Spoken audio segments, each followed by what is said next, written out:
Hi friends, ఇది మారేడు చెట్టు. కొన్ని చెట్లకి 5 ఆకులు ఉంటాయంట, దీనికైతే 3 ఆకులే ఉన్నాయి.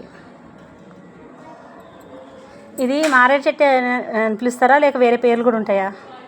తెలిస్తే కామెంట్ చేయండి.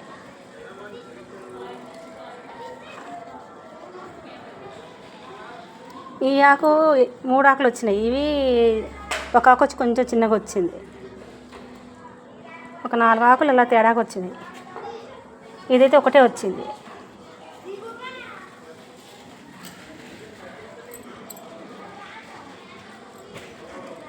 నేను ఇంట్లో శివలింగం ఉంది, పూజ చేసుకుందామని తెచ్చుకున్నాను. కానీ ఇంకా కుండి తెచ్చి పెట్టాలి, తెచ్చుకోలేదు. మేము ఉంటుంది ఫస్ట్ ఫ్లోర్, మొక్కలు పెట్టడానికి లేదు, కానీ కుండి తెచ్చి పెట్టుకోవాలి.